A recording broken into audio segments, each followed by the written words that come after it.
Hello and welcome to the 20th episode of my Crusader Kings The Old Gods gameplay.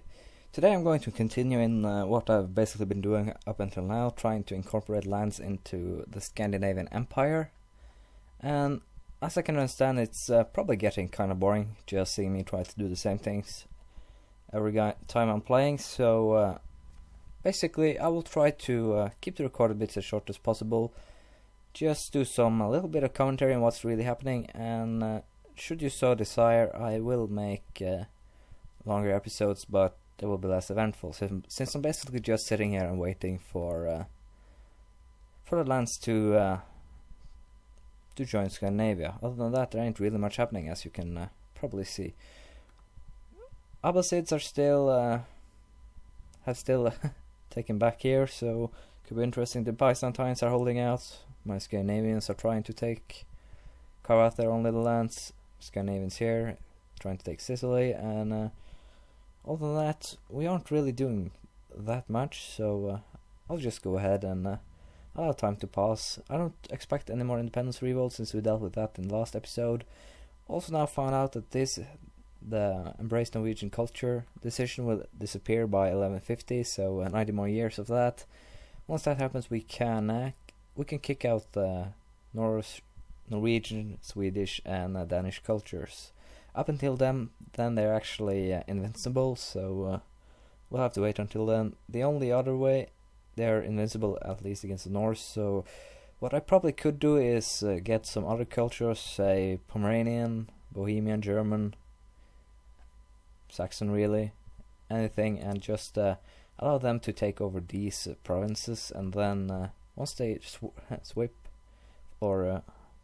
switch until their culture away from the Swedish, Norse, or Norwegian, or Danish culture, we can turn them back Norse. Also, Norse is really spreading in Britain right now.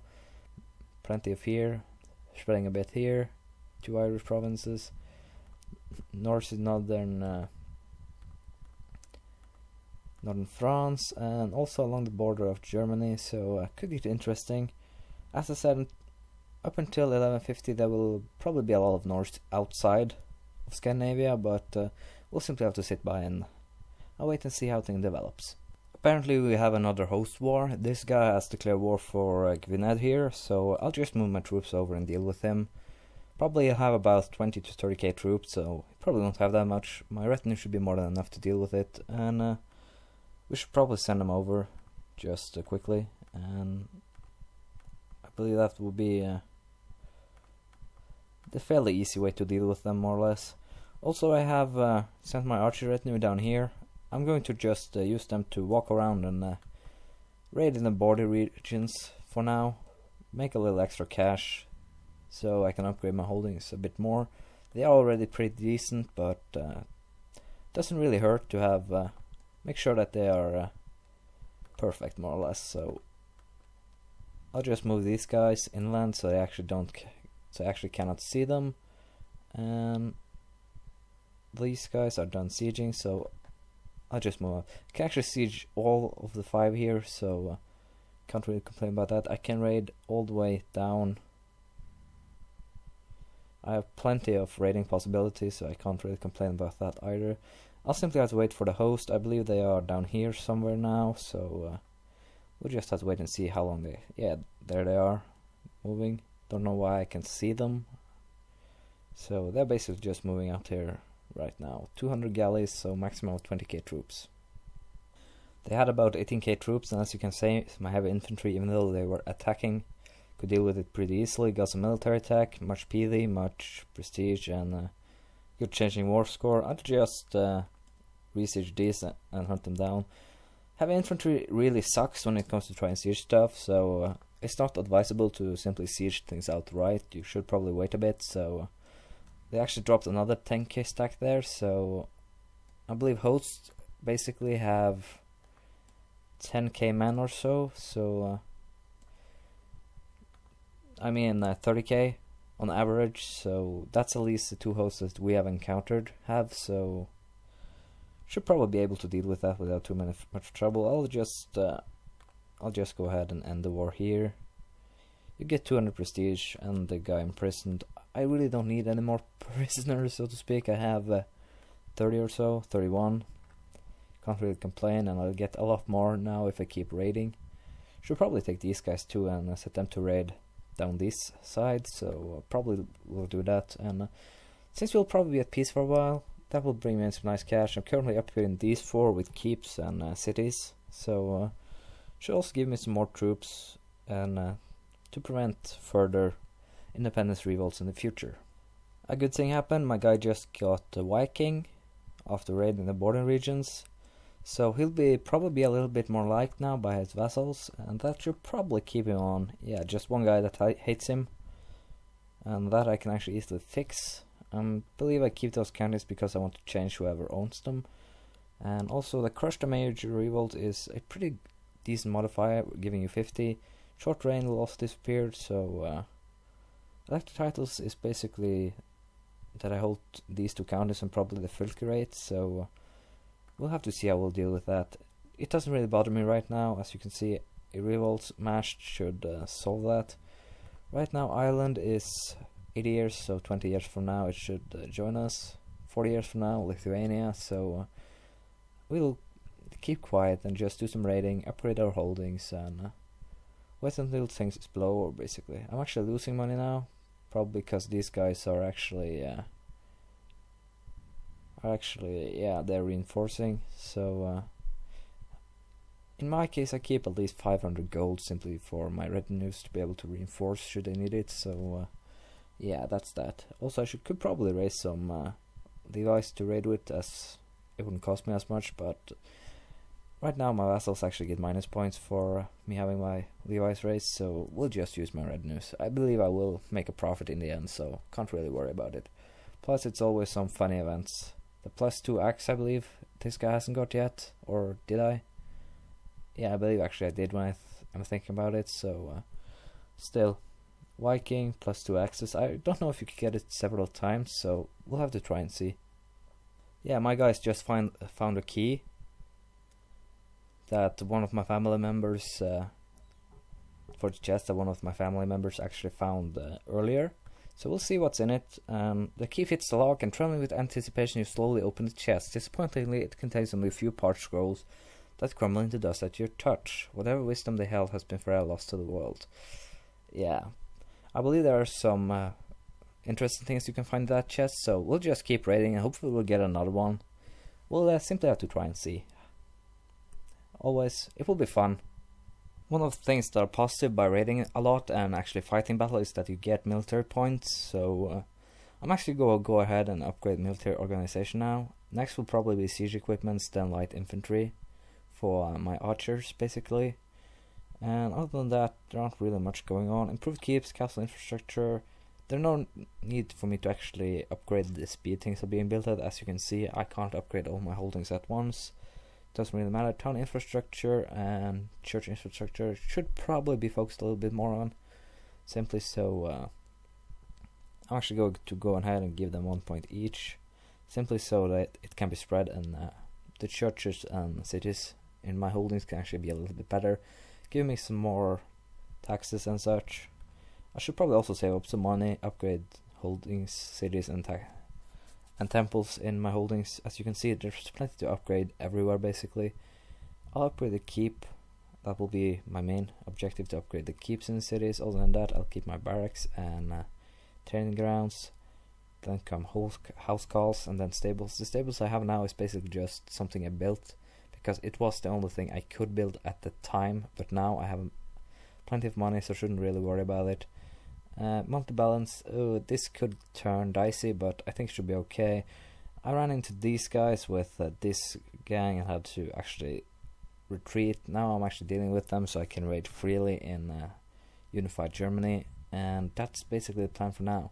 Also baked down a peasant revolt over here and the second English liberation revolt. They had about 15,000 men. Levi's handled that without too much problems. I'll just keep raiding here, even though it's a bit risky. I'll have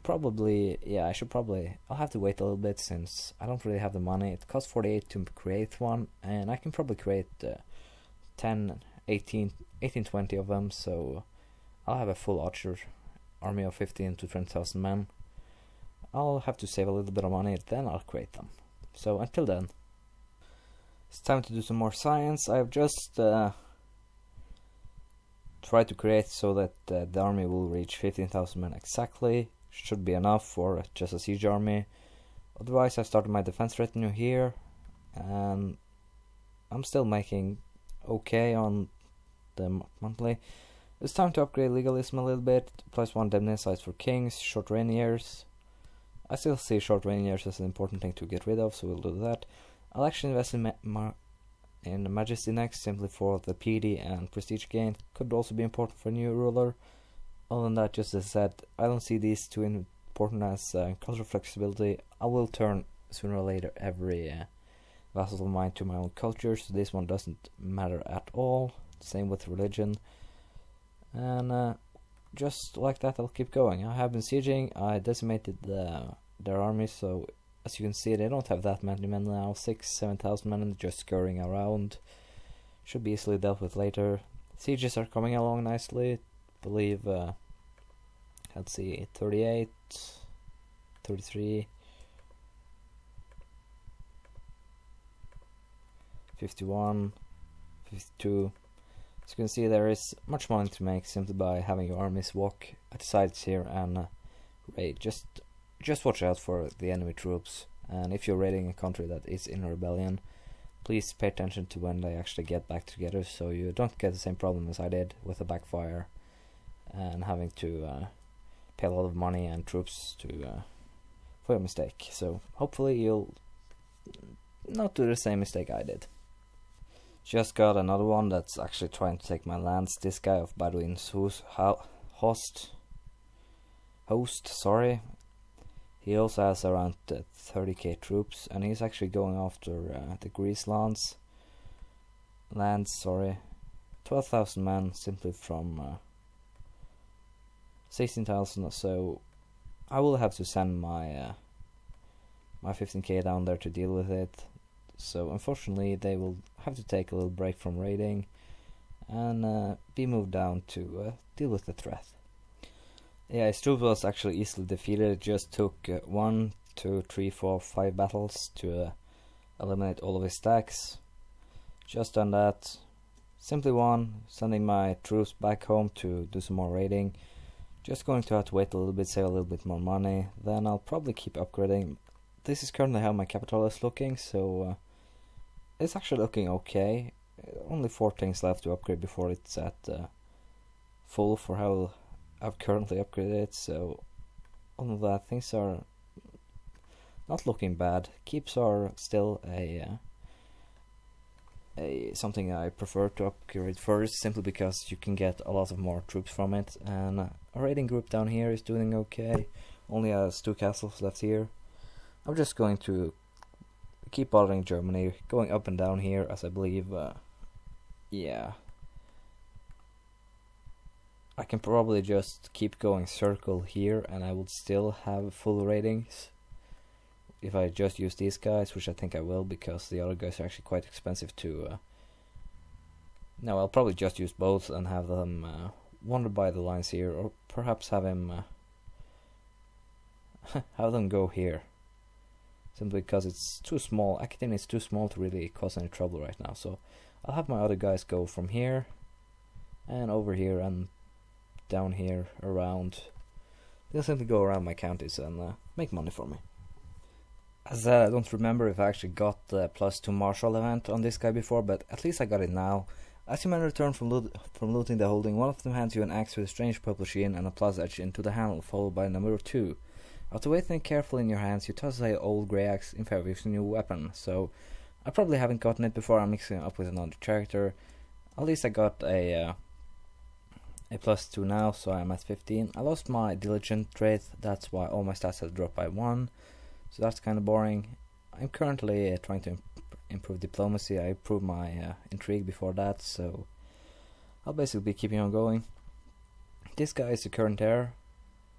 He has decent stats. His learning stat is low, so to speak, so can't really complain about that. He has 4 good traits, 1 bad, so probably shouldn't have any problems with any revolts if he should become emperor, so shouldn't be a problem. I'll just keep raiding. Currently raided these four here very quickly, giving me a lot of cash. So I think I'll just go ahead and use it, upgrade my holdings a bit, upgrade a keep. Yeah, I'm not going to upgrade anything there, since I have other places that actually have bigger needs for upgrades. That I should send my guys there to increase the holdings stuff. Yeah, I'm not going to upgrade anything more. As I said, I like to have at least 400 or 500 in the bank, because I'm using retinues for raiding, and it can get expensive if things turn bad. I just got another chest while looting. A strange chest made of unknown metal was covered by a man while they looted the holding. Twice their might, they haven't been able to force open the chest open, and its contents remain a mystery. It has now been deposited into your care. One day that chest will be opened. Mark my words. So apparently I got a second chest now, so we'll be searching for another key, and hopefully we will have something else in the chest than just stuff that crumble away, which is boring.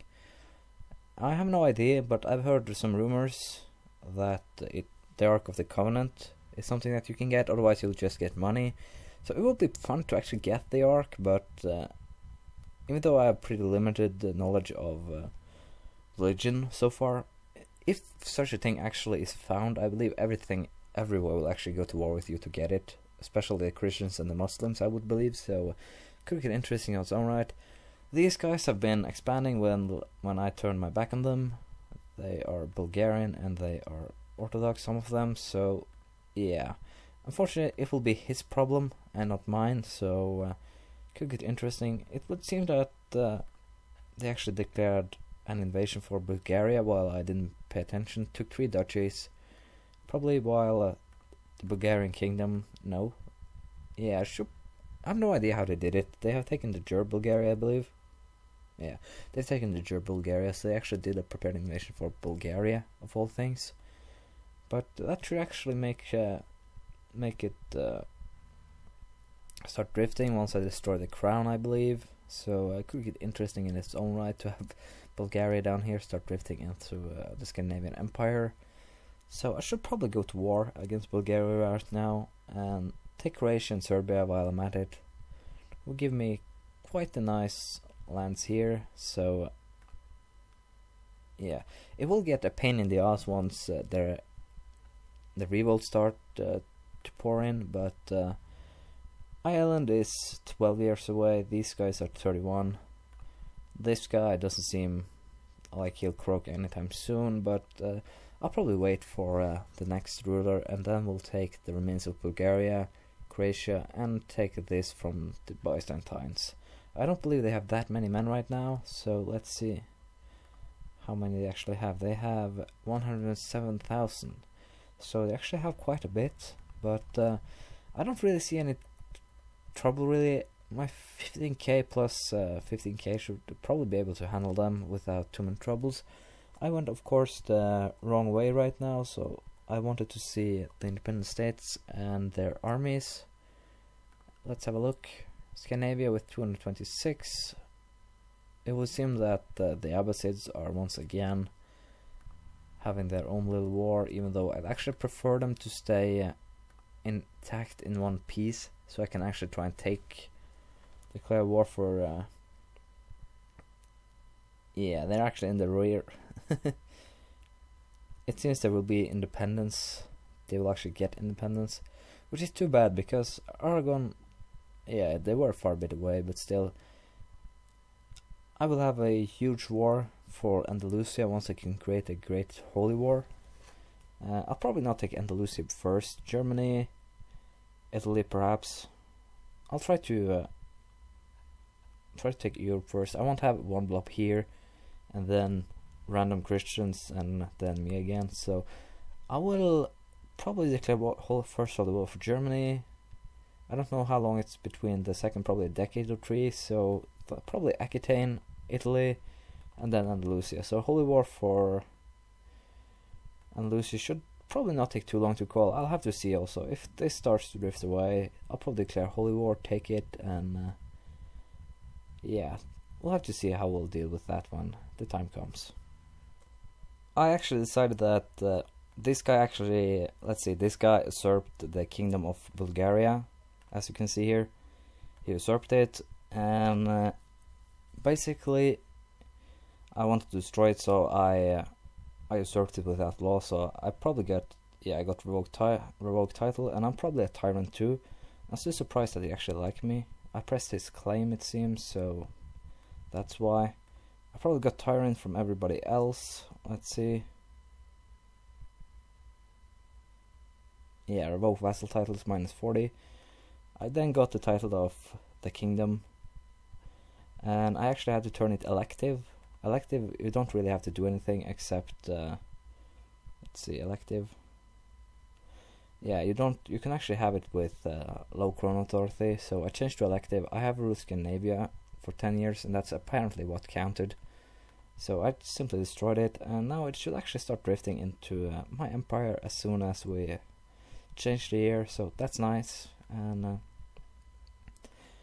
apparently people didn't really start hating me for it. So yeah, some did. The countesses, I believe these actually are the Bulgarian Orthodox. Yeah. Can I invoke their titles without? No. So hopefully they will actually declare an independence war on their own, and there will probably be one hell of a war down here because of that, and I don't really care. It should be easily handled in the end, and I can then hand the titles over to my family members. I should probably also create some more titles, some more duchies, as there is a million things I can create: kingdoms, duchies, everything really. So yeah, creating a million kingdoms that has elective will be a pain in the ass, simply to try and make them all vote for me. But as I said, I'll probably create some of the smaller kingdoms like Ireland and probably Wales if I ever get the opportunity, and hand them out simply because they are small, they are manageable. Denmark is still around somewhere, still. This guy actually has it now, so yeah, should be possible to manage in the end. So this could get interesting. I thought I recorded at first, but turned out I didn't, so sorry that you didn't see me revoke the title. I can probably load up the autosave, even though I don't really want to, as it would really mess up. I don't really like reloading. The only time I reload is when I load the save up for gaming. In my view, this game loses its point if you actually reload the game to change an event to make it go differently, because having to deal with trouble is part of the game. And even though I'm actually become quite proficient, you could say, dealing with trouble by basically, perhaps you have noticed, but I actually set up to try and create as little trouble as possible anytime. That's the reason why I could probably have taken all of Europe by now and handed it out without any troubles, but once a revolt came, then it would be out of control. I wouldn't be able to handle it. They would have won. There would be millions of little Norse states everywhere. It would be a pain in the ass to deal with, so it's better just to take a little and incorporate it slowly. At least now, once I can't create the kingdoms titles because they are Galakine, so that's my 2 cents on that. Just as expected, I believe these guys are now plotting an independence revolt. It's mostly the new guys, as you can see. The King of Denmark has joined in, and he's probably needed actually to make them revolt, so I'll probably move these guys back. Don't raid a bit for a little bit. Move my 15,000 archer retinue down here, have them siege everything down there, and place my 15k near the guy that's actually planning it, and the Danish capital, or wherever that guy is actually holed up. Let's see. Yeah, I'll place my 15k here because he's probably the one that will have most men, so he'll be the one that's hard to deal with. These guys will not see action for a while. They're still pretty weak, so I'll have to wait with that. And the independence revolt will probably have to wait until the next episode, simply because I believe I've run out of time for this one. It's kind of hard to tell how long I've been recording, since I do it in waves, so to speak. So thank you for watching this episode. Please tell me what I should do differently, and leave some criticism, praise, anything really. What you want to see more of, what I should do next. So, basically anything. And as I said, thank you for watching this episode. I'll see you later. Bye.